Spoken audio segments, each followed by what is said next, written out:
On en vient à la délibération numéro 2. Je vais demander, pour des raisons d'impossibilité ou de handicap, dirons-nous, à Loïs de présenter ce rapport à ma place. Je voudrais juste faire une introduction. Ce rapport est là parce qu'il correspond à une demande qui, comme à l'agglomération, nous a été exprimée par les jeunes qui se mobilisent pour le climat. J'ai déjà eu l'occasion de dire, je crois que c'est dans cette enceinte, qu'au cours des 30 ou des 40 dernières années, on a connu une mobilisation importante autour des thématiques de l'eau, avec des prises de conscience qui étaient partielles au niveau de la population, qui visaient une des facettes. Je crois que ce qui doit nous réunir aujourd'hui, c'est que par rapport à cette question du changement climatique, ou de ce qui apparaît comme les conséquences d'un changement climatique, il faut dire que l'ensemble de la population est aujourd'hui préoccupée par cette question. Ce n'est pas une question de jeunes, de pas jeunes, de classe sociale, etc. Je pense que, y compris encore les tornades qu'on a vues hier dans le sud, quelqu'un me faisait remarquer que ce n'était pas habituel d'avoir des tornades sous notre climat et dans notre pays. Donc je crois que le rapport qui va vous être présenté est un rapport important qui trace un certain nombre de choses, qui relate des faits d'actions qui ont déjà été conduites, mais c'est surtout, on est très clair, un engagement dans la durée qui devra être conduit, et au-delà de nos actions à nous, Chambéry, à nous, agglomération, on gagnera la bataille du climat au niveau de la planète que si tout le monde s'y met. Quand je dis tout le monde, c'est quel que soit le niveau, quels que soient les États, et c'est vrai que quand je vois les prises de position actuelles du président des États-Unis, j'ai quand même quelques angoisses sur le règlement de cette question. Je ne parle pas d'un certain nombre de pays qui sont encore en voie de développement, qui, pour des raisons qu'on peut, sinon comprendre, du moins entendre, refusent de rentrer dans le traitement de cette question-là, mais vraiment, c'est que l'action de tous qui permettra à nos petits-enfants, parce que je pense que pour nos enfants, la question est déjà trop tard, de retrouver des choses plus normales, ou du moins plus semblables à ce que les générations précédentes ont connu sur le plan climatique. Monsieur Chassot, si vous voulez bien nous présenter la délibération. Merci, monsieur le maire. Depuis plusieurs décennies, le réchauffement climatique est une question préoccupante pour les citoyens français, mais aussi européens et du monde. Chaque continent doit faire face à une problématique liée au réchauffement climatique, fonte des glaciers, baisse de l'enneigement, montée des eaux, disparition d'espèces animales. Nul n'est épargné par ce phénomène. De nombreux rapports scientifiques sont alarmants concernant le réchauffement climatique, et ce depuis près de 40 ans. Les mobilisations ne cessent de croître dans le monde, notamment à travers les plus jeunes. Et comme vous l'avez fait, monsieur le maire, je pense qu'il faut les remercier pour avoir porté ce sujet auprès du grand public. Une réponse doit être alors apportée à ce problème majeur qui n'a pas de frontières. Chaque acteur, aussi bien public que privé, doit se mobiliser. Il appartient en conséquence à chacun de réagir face à ce dérèglement climatique afin de garantir au futur un futur plus clément pour les générations à venir. Depuis de nombreuses années, la ville de Chambéry s'est engagée dans une démarche en faveur de la protection de l'environnement à plusieurs échelles, en étroite collaboration avec l'agglomération Grand Chambéry et ses villes voisines. Sur ce sujet, le rapport de 2018 en matière de développement durable fait état d'une année riche en biodiversité, aussi bien dans sa préservation que dans le domaine de la transition énergétique. La collectivité souhaite poursuivre ses efforts pour faire de Chambéry une ville responsable et s'engage sur les actions suivantes. Augmenter le mix énergétique dans le réseau de chaleur afin d'obtenir un taux d'énergie renouvelable et de récupération d'environ 90%. Pour information, aujourd'hui, on est aux alentours de 60%. Réduire par 2 les émissions de gaz à effet de serre de la collectivité d'ici à 2030.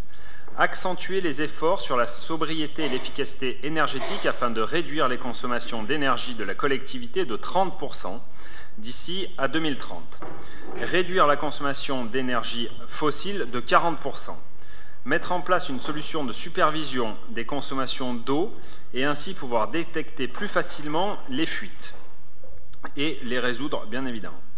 Mettre en place une solution de supervision des consommations d'énergie, chaleur, électricité, gaz, afin de travailler plus efficacement sur les économies d'énergie. Je tiens d'ailleurs à souligner sur ce sujet, au cours d'un précédent conseil, nous avions passé la délibération d'achat d'électricité 100% verte pour donc la ville de Chambéry. Les marchés ont été notifiés et donc l'ensemble des bâtiments de la ville ainsi que l'éclairage public sera donc fourni en électricité 100% verte. Générer un bilan carbone, une nouvelle action, générer un bilan carbone annuel afin de suivre l'évolution des émissions de gaz à effet de serre. Augmenter la part de bio et de local dans les cantines scolaires afin d'atteindre 50% en 2023 et 80% au-delà. Augmenter le nombre de bornes de recharge pour véhicules propres, donc électriques ou hydrogène, afin que chaque habitant puisse avoir un point de charge à moins de 300 mètres de son lieu de résidence ou de son lieu de travail. Favoriser l'utilisation des modes de transport doux et notamment le vélo en multipliant par 2 le nombre d'arceaux à vélo. Mettre en place le permis de jardiner afin de favoriser la biodiversité.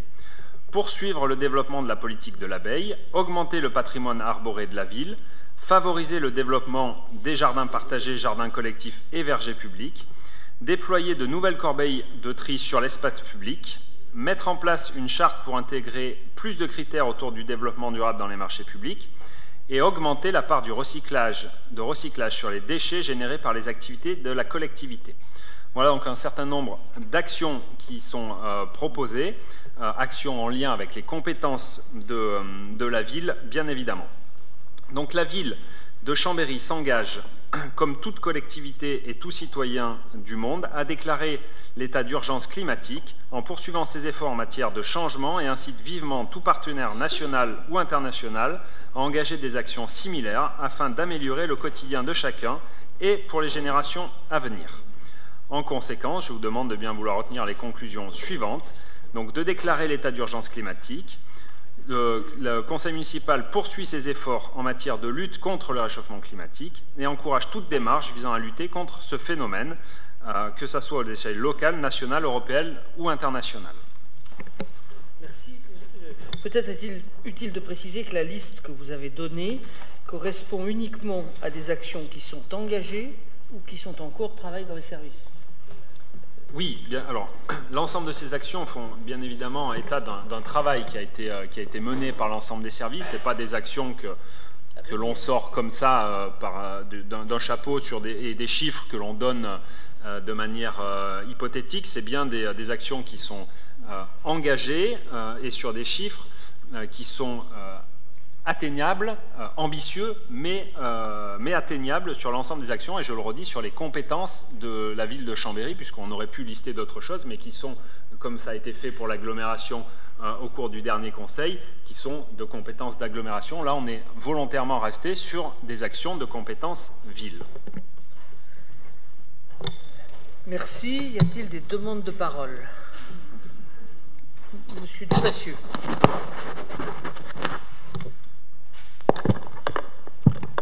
Oui, nous sommes bien sûr favorables à répondre à la démarche des jeunes qui essayent effectivement de mobiliser les populations, ceci à l'échelle planétaire. Nous sommes aussi bien sûr en accord avec la plupart des actions qui sont annoncées. Un grand nombre ont été engagés depuis au moins l'agenda 21 de 2004, puis les plans climat de l'agglo et de la ville en 2008-2009. Et on est en train aujourd'hui de réviser le plan climat de l'agglomération. Donc il y a des continuités. Le problème, M. Chassot, c'est que c'est bien ces bonnes intentions, ces objectifs que vous fixez, mais où en est-on? Qu'est-ce qui s'est passé sous votre mandat? On avait initié la démarche du label Citergie en 2013. L'agglomération faisait partie d'une des rares, pas l'agglomération, la ville et l'agglomération également, puisqu'elles ont obtenu le label en même temps, avait obtenu ce label en 2013. Ça faisait partie des rares villes et agglomérations, c'est un label européen, qui l'avait obtenu. Vous avez abandonné cette démarche au niveau de la ville, l'agglomération l'a conservée, très bien, mais la ville a abandonné cette démarche, alors que c'était vraiment un outil pour pouvoir mobiliser l'ensemble des services vers un objectif effectivement de transition énergétique, de faire travailler les services en transversal, et de rentrer dans un processus d'amélioration permanente, puisque l'objectif, c'est qu'une fois qu'on a obtenu le label Citergie, il faut aller chercher le Gold, Le gold, ce n'est pas que 50% des actions labellisées, mais c'est 70 ou 80%, je ne sais plus. Hélas, vous avez abandonné cette démarche au niveau de la ville, ce qui va quand même à l'encontre de tout ce que vous venez d'évoquer dans votre déclaration d'intention. Et donc, effectivement, quel est le bilan de la ville en termes de réduction de l'empreinte carbone, de diminution des consommations d'énergie, des émissions de gaz à effet de serre? À part effectivement le contrat d'achat d'électricité verte que vous avez évoqué, mais hélas, en France, notre électricité est déjà fortement décarbonée. Donc ça n'aura pas d'impact, effectivement, c'est très bien, hein, l'électricité verte, je vous en félicite, mais ça n'aura pas d'impact sur, ou très peu, sur les émissions de rejet de gaz à effet de serre. Le bilan carbone, il faut le publier, il existe, c'est l'Observatoire régional des émissions de gaz à effet de serre, il est suivi ville par ville, commune par commune au niveau régional. Allez le regarder, Monsieur Chassot, et vous verrez que le bilan n'est pas si convaincant que cela.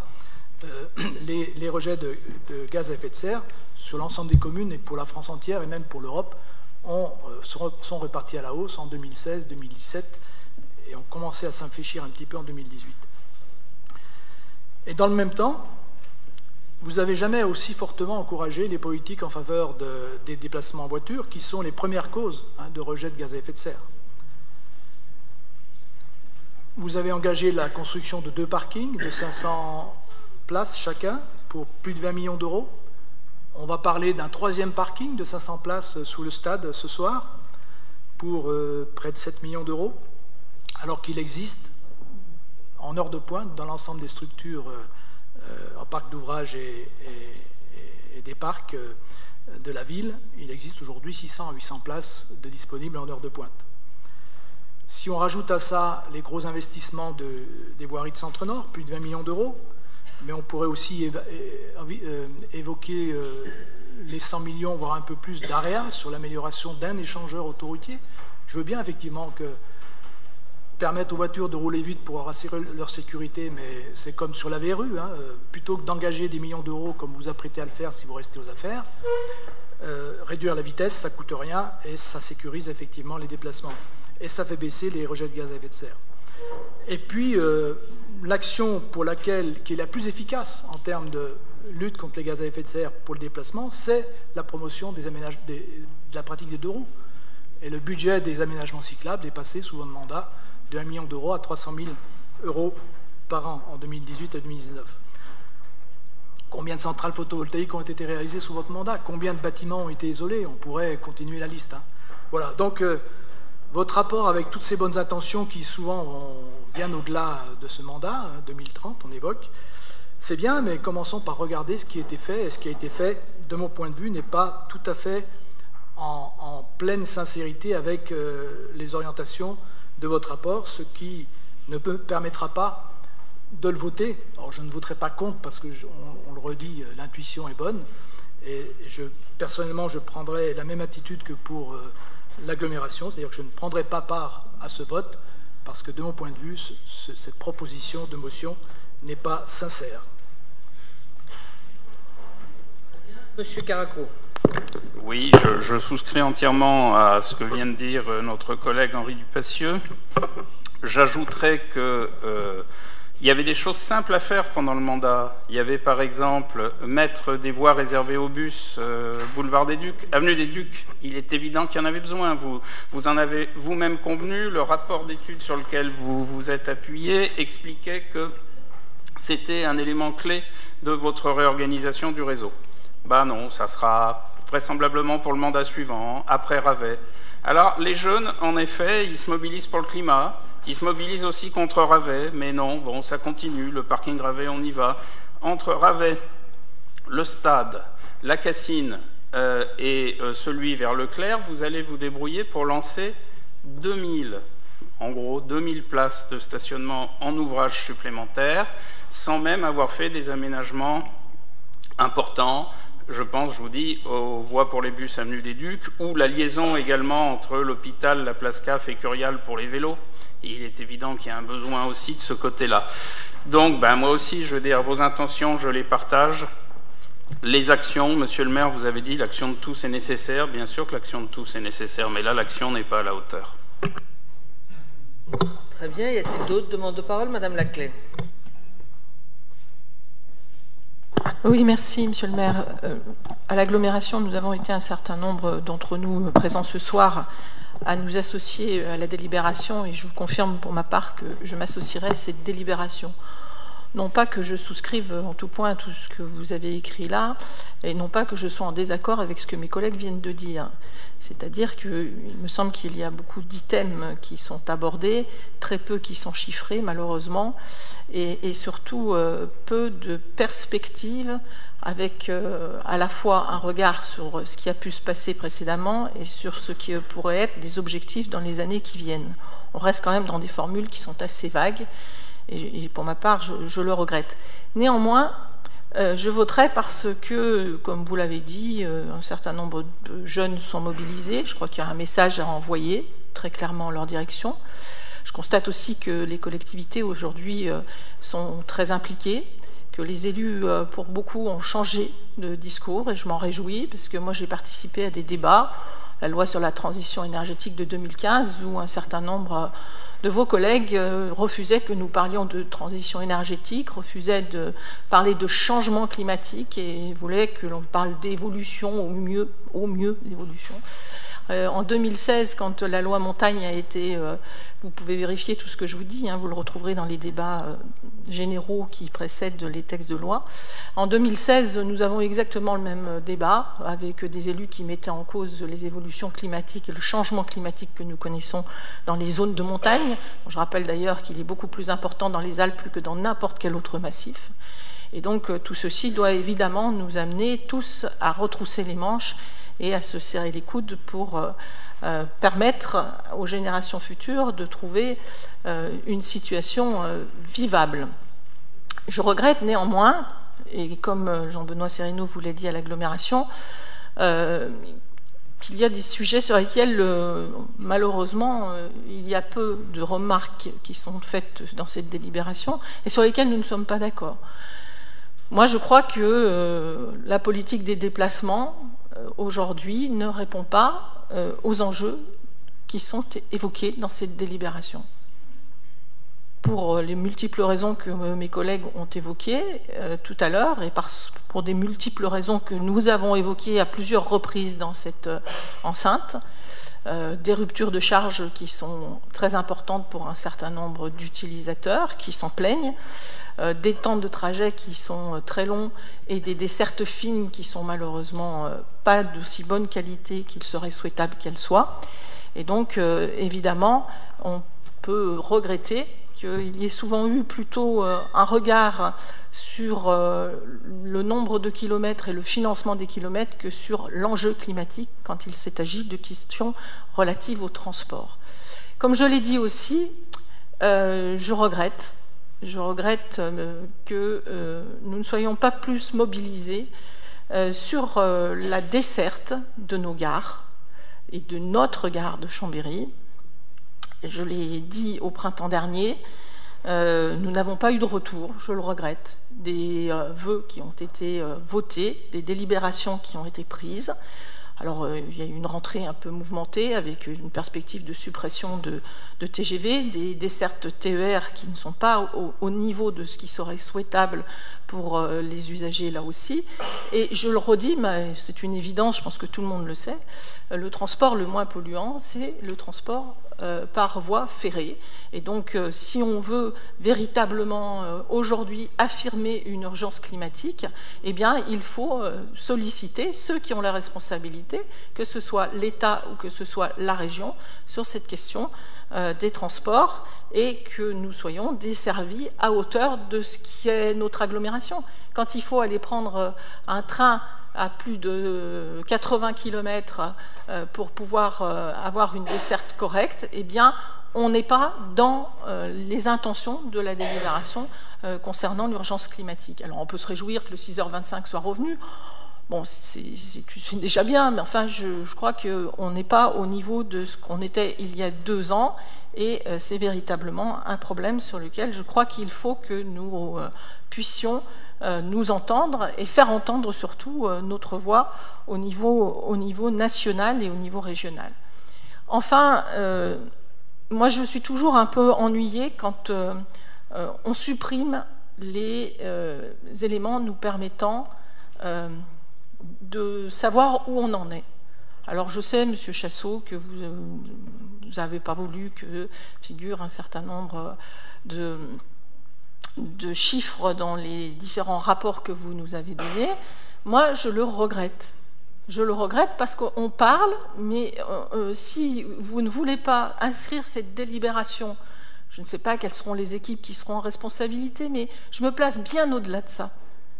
Et si on ne met pas en face de chacun des objectifs écrits, des données qui seront quantifiables, analysables, critiquables au bon sens du terme, c'est-à-dire si on n'a pas fait suffisamment qu'on puisse se le dire et qu'on puisse progresser ensemble, eh bien alors, ça ne restera que des paroles, des belles paroles, mais ça ne restera que des paroles.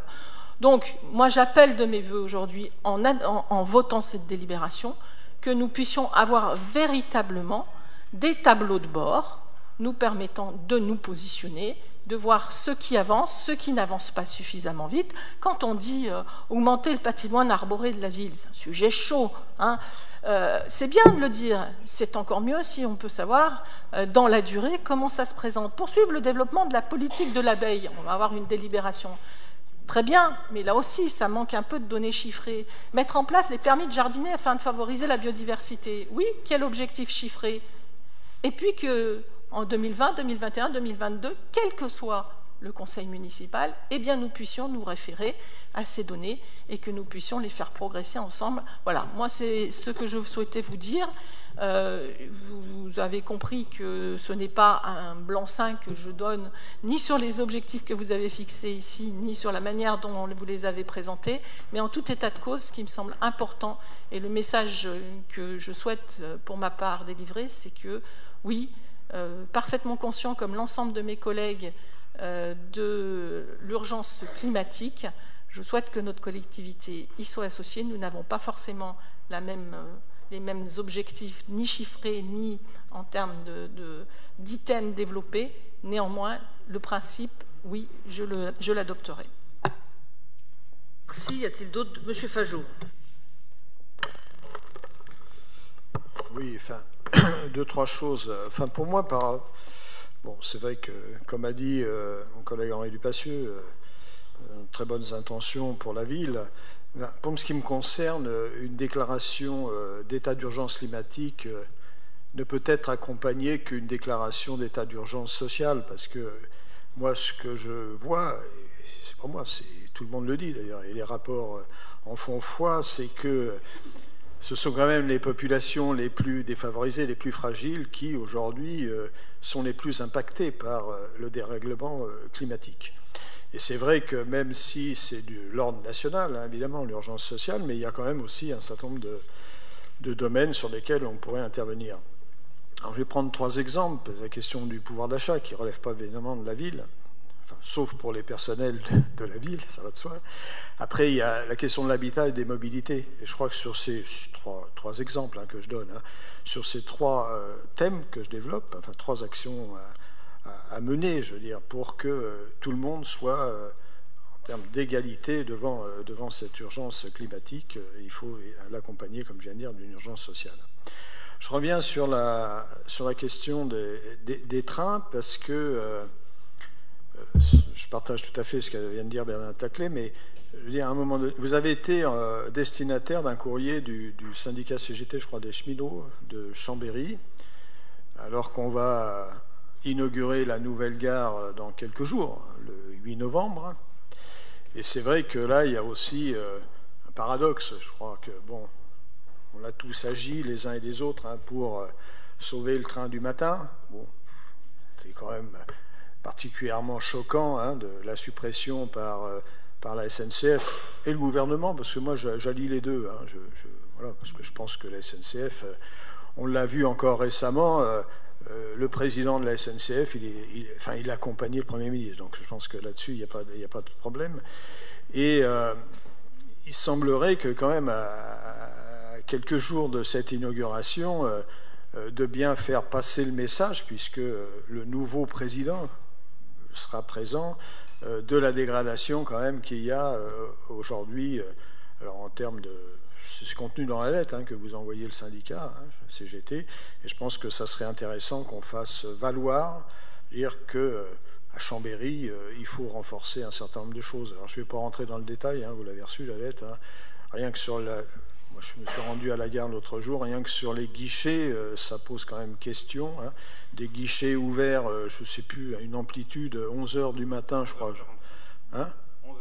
11h45, quand on voit la queue des gens, devant les distributeurs de billets, sur une gare qui se veut moderne et puis bien située, quoi, géographiquement au niveau du pays, je trouve quand même qu'il y a des progrès, enfin plus que des progrès à faire. C'est là aussi une volonté politique. Je crois qu'il faut renforcer les moyens pour cette gare, puisqu'on restait sur le ferré, sur le train. Et il y a aussi une action à mener, mais ça, je crois qu'on peut être d'accord sur, vous l'avez dit, je crois, dans la presse, de rétablir le retour de Paris, parce que maintenant, on va peut-être pouvoir partir de tôt le matin, mais on a encore les conditions de retour, quand même, qui sont particulièrement difficiles. Attendre 2 heures, moi, je l'ai pris souvent, ce train du matin, quand on a une réunion d'une journée, à l'époque c'était à Bercy, je crois que c'était quand même très important de pouvoir revenir vers 17h. Merci. Je ne vois pas d'autres demandes de parole. Monsieur Chassot, si vous voulez bien répondre. Oui, merci. Je pensais que sur un sujet comme ça, on pouvait éviter les polémiques, mais visiblement, nos collègues de la minorité n'en sont pas à ce stade. Alors, vous me permettrez de répondre sur un certain point et de commencer par la dernière phrase de M. Dupassieux sur nos engagements qui ne sont pas sincères.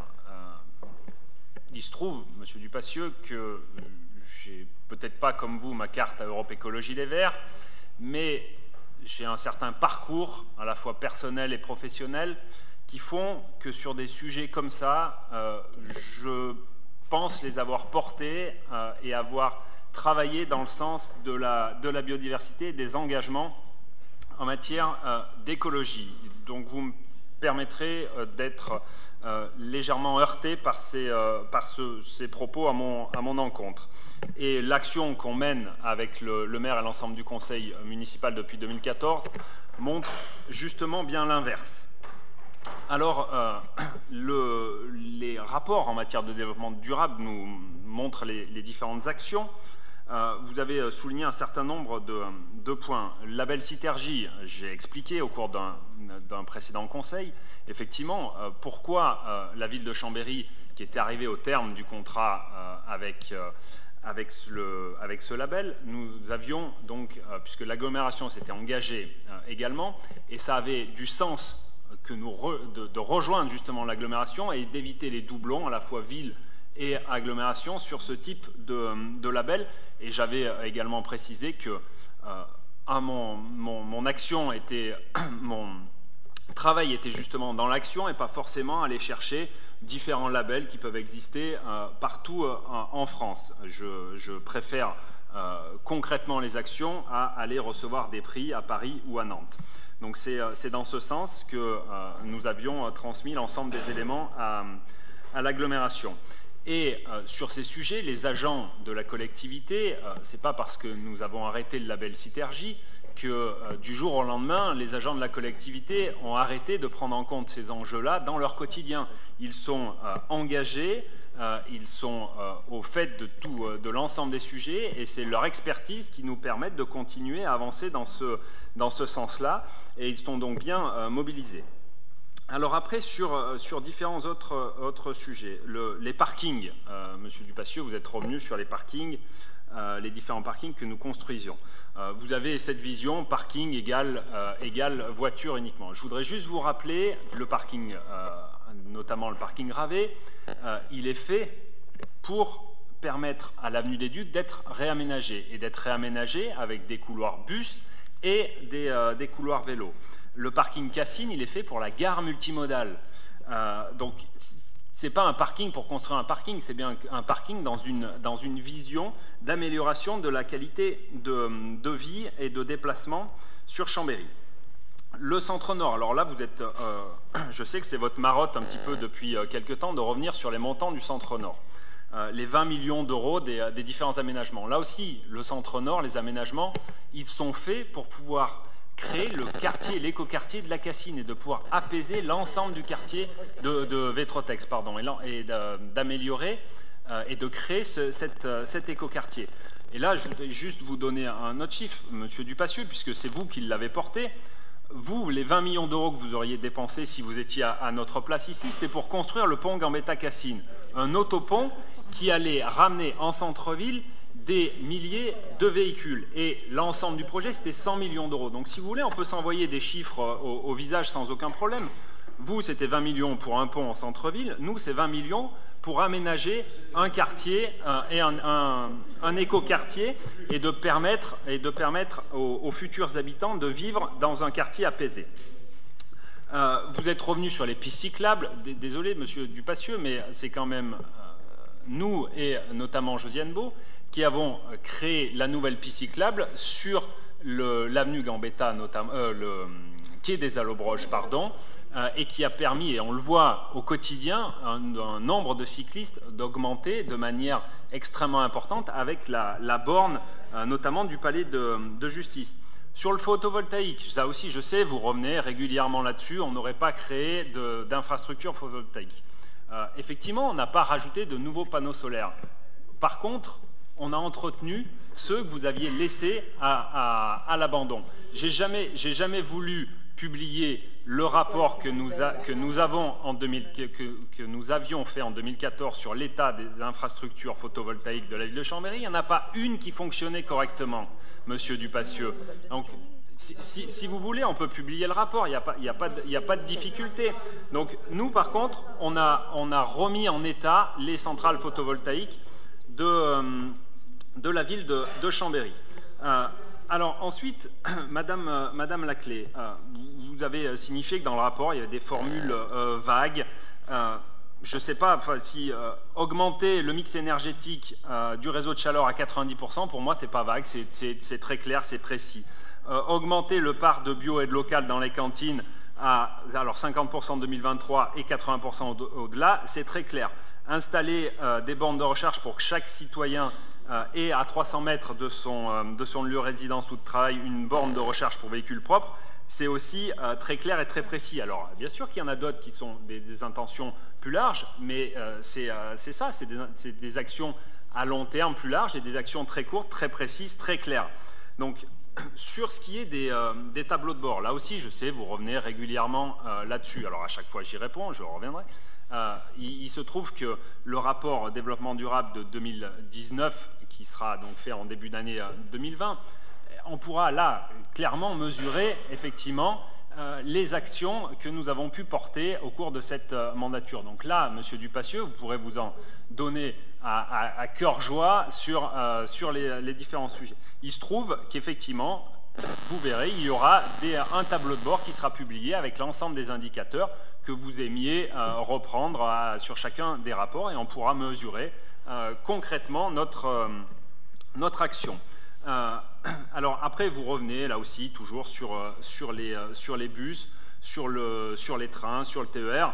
Je voudrais juste vous rappeler, Madame Laclais, que vous étiez première vice-présidente à la région en charge des transports. Donc peut-être regardons un peu dans le rétroviseur ce qui a pu être fait en matière de TER et on reparlera. Et pour les bus, là aussi, mais on revient à la discussion précédente. Les chiffres, ils sont très clairs sur les bus, sur le réseau de transport bus de notre agglomération. Ils ne vous plaisent pas, ça c'est possible, mais en tout cas, ils sont très clairs. Il y a une augmentation de la fréquentation sur les bus de l'agglomération. Dont acte. Voilà, ça ne vous plaît pas, c'est comme ça. Mais vous ne pouvez pas dire que nos actions ne sont pas sincères, que nos actions sont vagues. L'état d'urgence climatique, les actions que nous prenons là sont précises, claires, chiffrées, et c'est des actions que nous allons mener, en tout cas pour nous, jusqu'à la fin du mandat, et j'espère au-delà, et où les équipes qui viendront continueront dans ce sens à porter les enjeux de la biodiversité. Merci. Merci. Monsieur Caranco.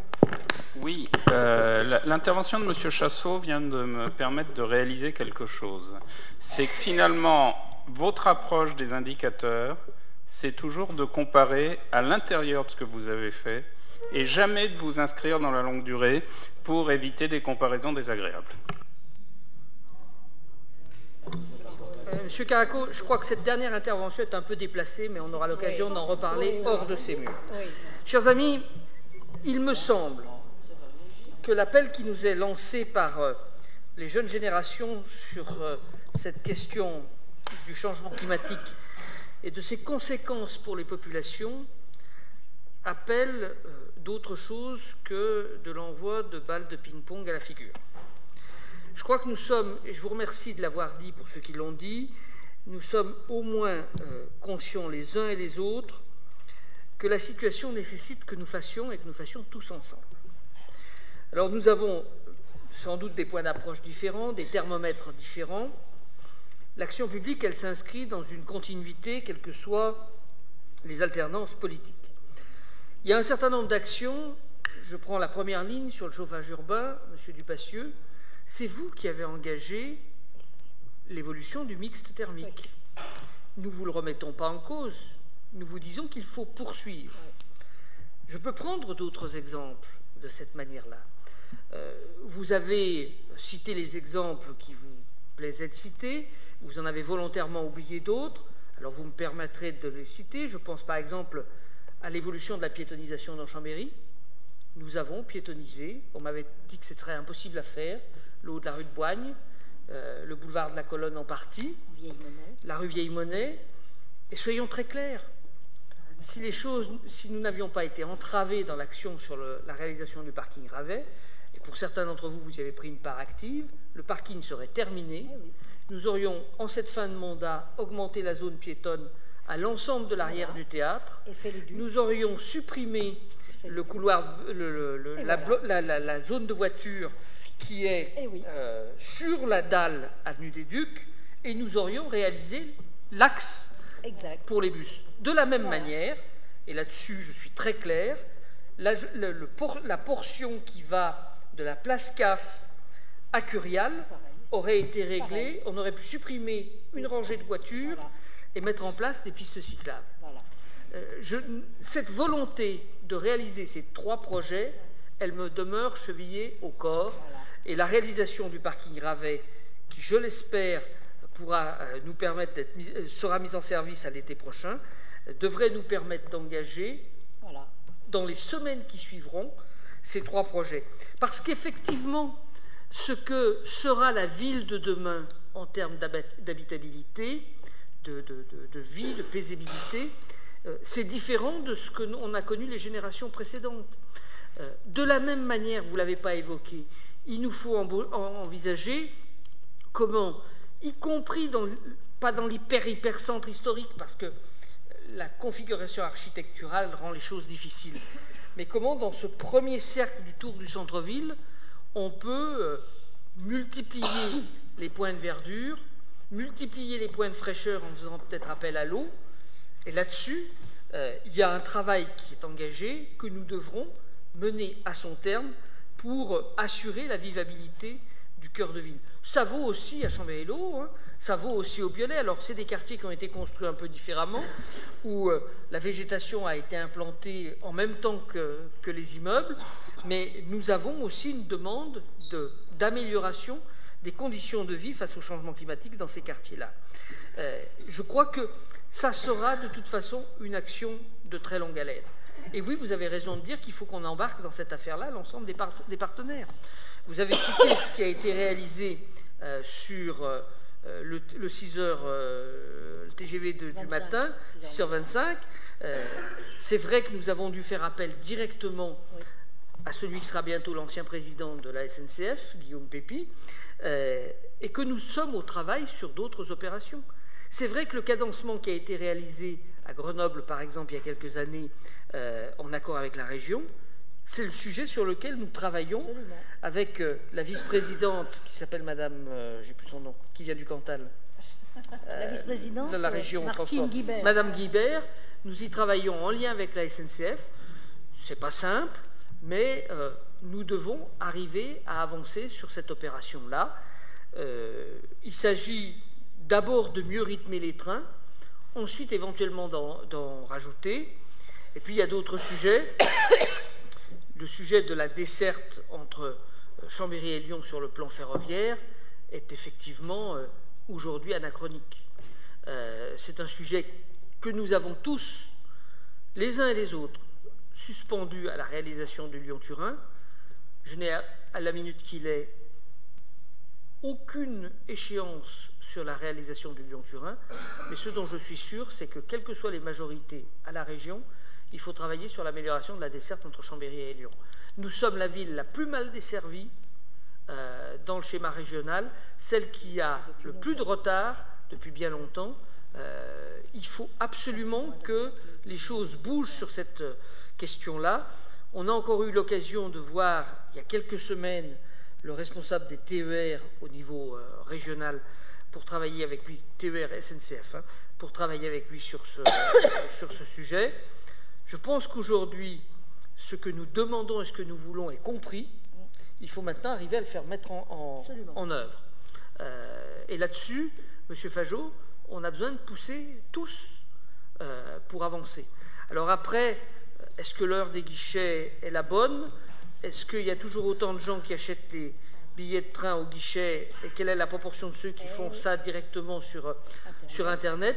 Je n'ai pas les chiffres, mais en tout cas, soyez assurés que lors de ma prise de parole devant le nouveau président de la SNCF début novembre, la valorisation de la gare de Chambéry sera au cœur de mes préoccupations.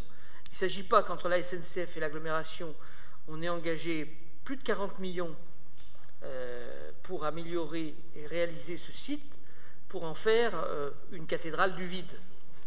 Je me souviendrai toute ma vie de l'échange que j'ai eu avec Guillaume Pépi un soir à Paris, après un rendez-vous qui avait été monté par Josiane Beau, le refus de Pépi d'entendre parler de la gare de Chambéry, puis l'évolution et les éléments qui ont permis de le convaincre et finalement de réaliser la gare dans ce mandat-là.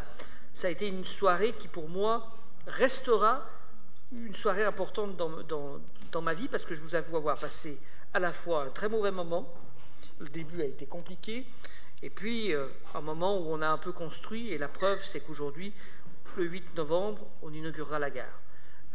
Voilà, c'est aussi un sujet de long terme. Les décisions sont parfois difficiles à arracher. Quand elles sont arrachées, il faut du temps pour que les réalisations se fassent. En tout cas, ce qui me semble important, c'est que nous soyons les uns et les autres convaincus qu'il y a là un chantier. Madame Laclais, vous avez évoqué des propos qui ont pu être tenus à l'Assemblée nationale par des gens qui, manifestement, sont plus proches de moi que de vous sur le plan politique. J'ai dit à l'époque ce que je pensais, je regrette un certain nombre de prises de position. J'appartenais moi-même à la Commission de l'Environnement au Parlement européen. J'ai voté un certain nombre de textes qui vont s'imposer dans la mise en œuvre en France comme ailleurs, qui doivent nous permettre, sur ces questions énergétiques, sur les questions de déchets, sur les questions d'économie circulaire, qui sont toutes des questions qui s'inscrivent dans ces sujets-là, d'avancer. C'est peut-être plus facile de faire avancer ces questions-là au plan européen, je le conçois, qu'au plan national, compte tenu des différents jeux d'acteurs qui sont un peu différents entre les deux niveaux de législateurs que nous connaissons l'un et l'autre. Madame Laclais. Oui, merci, monsieur le maire. Je ne veux pas revenir sur la gare de Chambéry plus que nécessaire, mais je suis un peu surprise parce que M. Pépi, il ne peut pas oublier qu'il est venu ici en juillet 2011 signer un protocole d'accord, et il était dans cette salle où vous êtes assis, donc je suis un peu toujours surprise par ces responsables de très haut niveau qui semblent être atteints d'amnésie. La deuxième chose, mais qui est plus importante, si vous me le... Enfin, plus importante. Oui, mais je vous crois bien volontiers, monsieur le maire. Je dis simplement que l'amnésie qui le frappe, ou qui l'a frappé, en tout cas un court instant, m'étonne fortement. Le deuxième point sur lequel je veux revenir juste 2 secondes, et comme ça je ne le dirai pas pour le prochain rapport. Oui, j'ai parlé de certains de vos collègues. Je n'ai pas parlé de tous vos collègues. Et je vous donne acte que certains autres de vos collègues parlaient déjà des changements climatiques et n'avaient pas peur. Et je me souviens des débats qu'il y a eu. Je ferai la même remarque tout à l'heure pour l'abeille et pour les néonicotinoïdes. Je sais quelle a été votre position personnelle, mais il n'en demeure pas moins que je suis toujours étonnée par les doubles discours qui peuvent se tenir ici ou là, dont vous ne faites pas partie, et je le redis, mais qui visent localement à défendre les populations d'abeilles et qui, par ailleurs, quand il s'agit de voter contre les néonicotinoïdes, dont aujourd'hui on sait très bien les effets qu'ils ont eus sur les populations d'abeilles, eh bien, ne se mettent pas en concordance entre leur position locale et leur position nationale. Donc, connaissant la position qui a été la vôtre lors du vote de mars 2018, je ne suis pas étonnée, monsieur le maire, que vous nous présentiez une délibération sur les abeilles. Alors, ce dont je me réjouis. Oui, monsieur. Non, je profite de ce rapport parce que vous l'avez évoqué. C'est une question totalement annexe, mais qui préoccupe beaucoup même, les habitants de notre ville. Vous avez cité le mot chauffage urbain. Aujourd'hui, il y a quand même un certain nombre de problèmes qui est posé dans la mise en service du chauffage à l'échelle de la ville et peut-être au-delà. Enfin, tous ceux qui sont raccordés au chauffage urbain. Est-ce que vous pouvez nous donner quelques informations qui peuvent intéresser les habitants de notre commune? Vous m'autorisez à transmettre vos propos au président de la SCDC, parce qu'il verra qu'il n'y a pas que le maire de Chambéry et ses adjoints qui dénoncent un certain nombre de choses. Nous avons fait faire un audit du chauffage urbain, il vous a été communiqué. Cet audit est assez calamiteux. Nous avons engagé des discussions non seulement avec la SCDC, mais avec Engie pour obtenir une remise à niveau du réseau avant d'avoir à lancer l'appel d'offres pour la prochaine DSP. J'entends très clairement, excusez-moi le jeu, j'entends très clairement que le groupe Engie mette la main à la poche pour nous restituer un certain nombre de sommes que sa filiale lui a versées au cours des dernières années. Il est bien beau de venir dans des réunions en mairie en amenant des morceaux de tuyaux et en expliquant que ce n'est pas l'intérieur qui est corrodé, mais c'est l'extérieur parce que la ville est dans l'eau. Que la ville soit dans l'eau, il y a des générations qu'on le sait. Et quand il s'agit des conduites de Chambéry-le-Haut, elles ne sont pas spécialement dans l'eau, elles sont, si mes souvenirs sont exacts, plutôt dans la Marne. Bon, vous allez me dire, le résultat est peut-être le même. Donc voilà, on aura l'occasion dans les prochaines semaines de revenir vers vous pour parler du chauffage urbain, avec, je l'espère, un protocole d'accord. Mais ce qui se passe en cet automne 2019 dans la mise en œuvre du chauffage urbain vient conforter l'argumentation qu'on leur développe depuis un certain nombre de mois sur les dysfonctionnements. Je vais prendre un exemple que j'ai cité X fois aux représentants de la SCDC depuis un an et d'Engie. Est-ce qu'il est normal que l'année dernière, on ait fait 4 ou 5 fois des réparations sur la conduite de l'avenue d'Annecy sans envisager à l'été de changer la conduite de l'avenue d'Annecy? Bon, on a le même problème aujourd'hui rue du Mâconnais. Ça fait 36 fois que cette conduite pète, ça veut bien dire que, je ne suis pas spécialiste des tuyaux, mais qu'il y a un problème qui est plus global simplement que de poser des rustines. Bon. Donc voilà la nature du débat. Vous voyez, j'ai tendance à m'auto-énerver un peu avec ce sujet, parce que c'est pour Chambéry un sujet sensible, et c'est un sujet dans lequel il faut clairement qu'on sorte de la situation dans laquelle on est.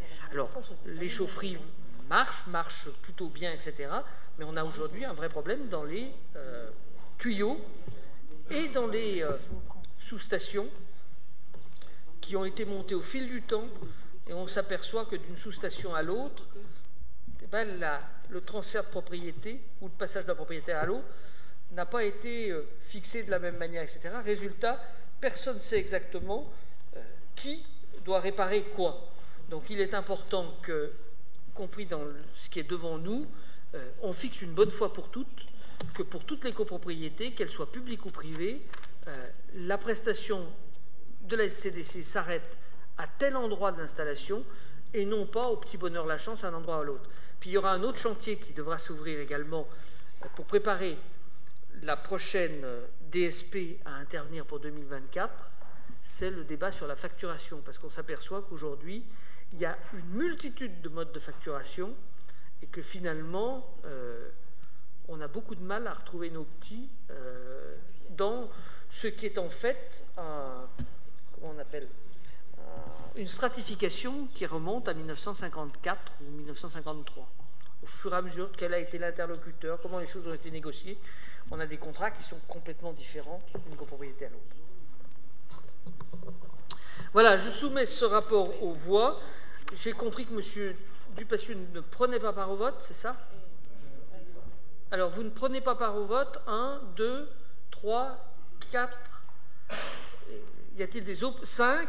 Y a-t-il des oppositions? Des abstentions? Le rapport est adopté. Je vous remercie.